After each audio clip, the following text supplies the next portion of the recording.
फाइलों का क्लियरेंस करना, जो भी फाइलें हैं जो कभी इस्तेमाल नहीं हो रही होती है, शायद वहाँ पर जगह भी ऑक्यूपाई करके बैठी है, और हाइजीन के साथ भी वो उनका दखल रहता था, उनका क्लियरिंग ऑफ किया गया।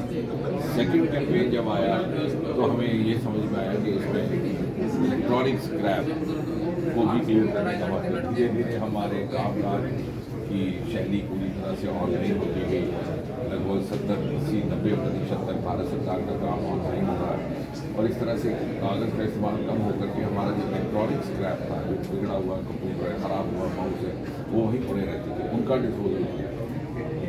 धीरे धीरे आज ये स्थिति है कि इन 3 स्पेशल कैंपेन्स के माध्यम से ही मात्र 776 करोड़ 776 करोड़ रुपये भारत सरकार के खजाने में कमा करके जमा किए गए, और बड़ी सारी मात्रा में स्पेस खाली करा करके वहाँ पे ग्रीन एरियाज़ निर्माणित किए गए, रेस्टोरेंट निर्माणित किए, पार्किंग जोन निर्माणित किए गए, और धीरे धीरे जैसे इसकी समझ आती गई तो इसकी रफ्तार, इसकी पेस, इसका स्केल भी बढ़ता गया। उदाहरण के तौर पर यदि 776 करोड़ रुपया 3 कैंपेन्स के माध्यम से कमाया गया, तो मात्र इन 20 दिनों में 2 अक्टूबर से लेकर के 20 अक्टूबर 2023 में ही 176 करोड़ रुपया। कहने का तात्पर्य ये है कि इससे की भागीदारी बढ़ गई।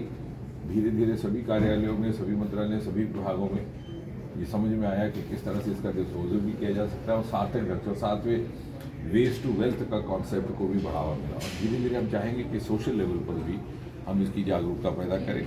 हमारे विज्ञान और प्रौद्योगिकी विभाग ने एक रिसाइकलिंग ऑन व्हील्स नाम का एक वाहन तैयार किया है। वहाँ पर वेस्ट डालने के बाद वो रॉ मटेरियल में कन्वर्ट हो जाता है।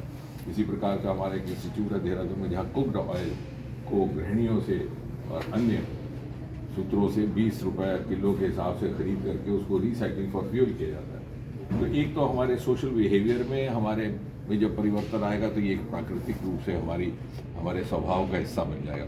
और दूसरा, जब ये एहसास होगा कि कोई भी चीज़ में फेंक रहा हूँ कचरा समझ के, कचरा नहीं है, दरअसल उसमें बहुत सी संपत्ति छिपी है, तो वो भी इस बात को बढ़ावा देगी। इन सारे चीज़ों के मिलने से एक इकोसिस्टम निर्माणित होगा, और इसके लिए हमें धन्यवाद करना है प्रधानमंत्री मोदी जी ने कि इस दिशा में हमारा रुझान डाला। और इस साल भी जब 10 और 11 बजे के बीच में एक ही दिन सारे देश में एक आह्वान हुआ, 2 अक्टूबर के समय के हम बाहर निकल कर स्वच्छता का कार्य करें, तो उसका एक सिंबॉलिक इफेक्ट हुआ, एक इको इफेक्ट रहा। और मुझे लग रहा है कि इससे हम आगे बढ़ेंगे, और धीरे धीरे हमारे कार्यालयों की छवि में भी परिवर्तन आ रहा है, और हमारे सामाजिक छवि में और हमारे स्वभाव में भी।